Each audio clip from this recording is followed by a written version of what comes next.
Hello, and thank you for joining us on Adventures in Fly Tying by Fly Fish Ohio. This is Season 5, Episode 12. I'm your host, Joe Cornwall.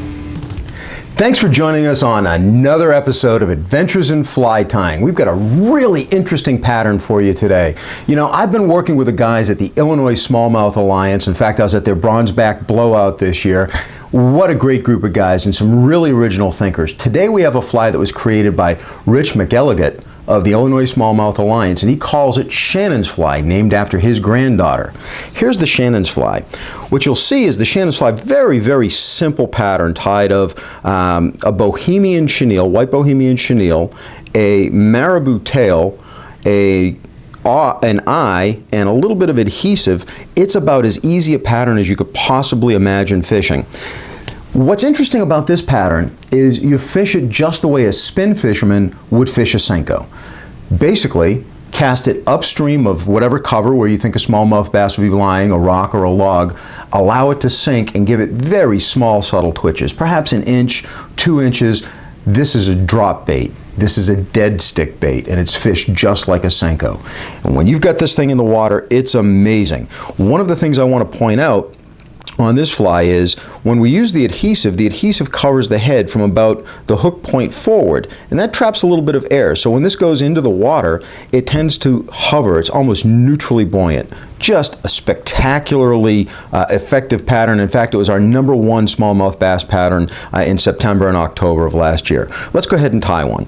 To tie this pattern, we're going to use a stainless hook. In this case, I'm going to use an SC15 Gamakatsu in 1/0, but you can use any 1X, 2X long hook, size 2 to size 2/0 will work pretty well for you.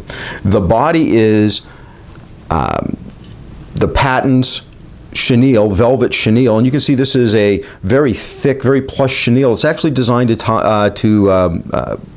put together baby clothing, to knit or stitch baby clothing with. So it's very soft, it absorbs water nicely, but it's a synthetic, so it also sheds water after it gets wet. Of course, the tail that we're going to use is a marabou blood plume in white, and I only find the color on this particular pattern, I think white is the only color we really need to worry about. So let's get started, and we'll mount the hook in the vise.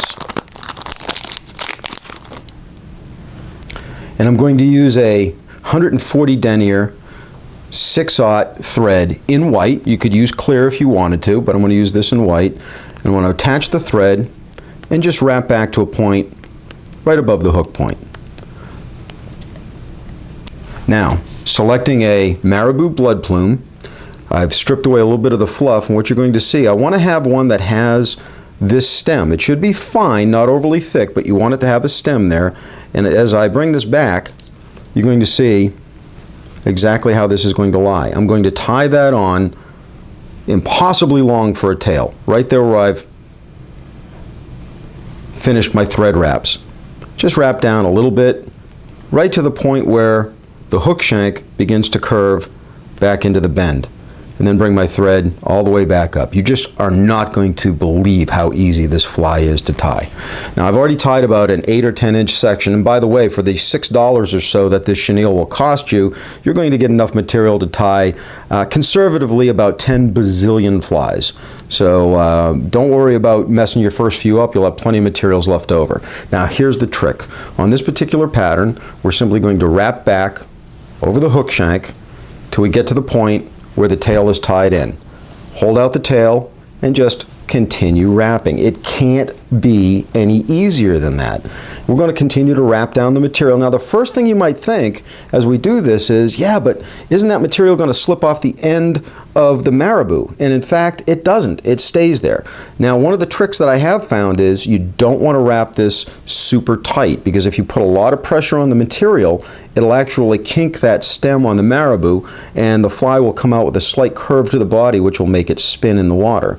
But wrap down, about 6 wraps is sufficient, and then start wrapping back over itself, coming back forward till I get back to the hook shank. You can see, very easy extended body. It just doesn't get any easier than that. Continue to wrap straight back up to the tie-in point.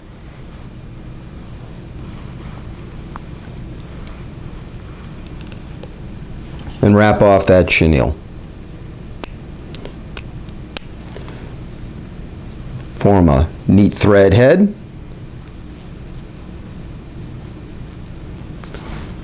And add a whip finish.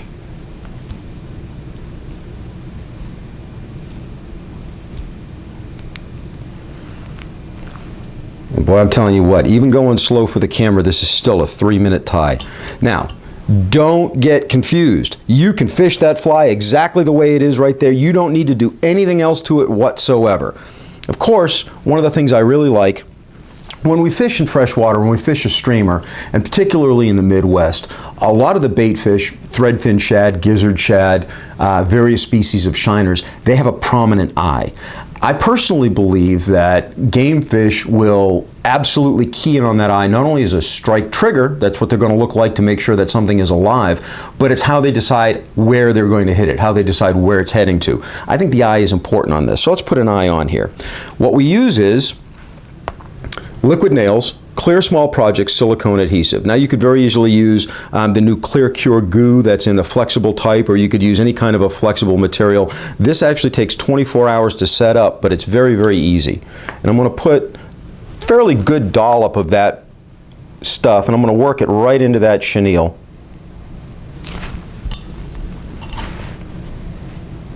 I kind of like this because it does dry completely clear, so it's very, very easy to work with. Now I'll take a toothpick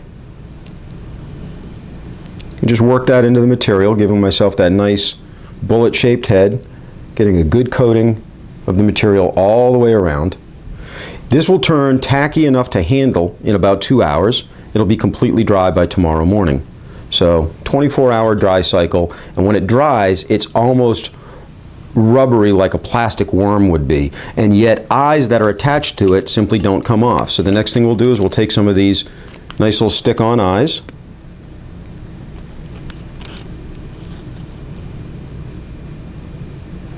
mount one on each side,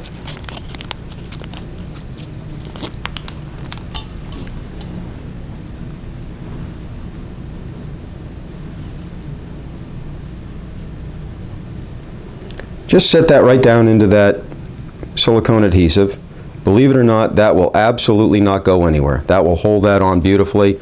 Just put that aside, let that dry for 24 hours, and you can very easily end up with a school of Shannon's flies. Just a wonderful imitation of a Senko, of a hardware fisherman or a spin fisherman's Senko.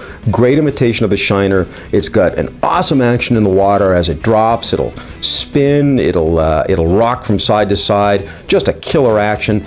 This is a fly you'll want to have in your fly box if you're going out for freshwater stripers or wipers or largemouth or smallmouth, just whatever it is that eats minnows, trout. This fly you want to have. Rich, you're an incredibly talented fly tyer, and thank you for turning me on to Shannon's fly. Have a great time and tight lines until next time, folks.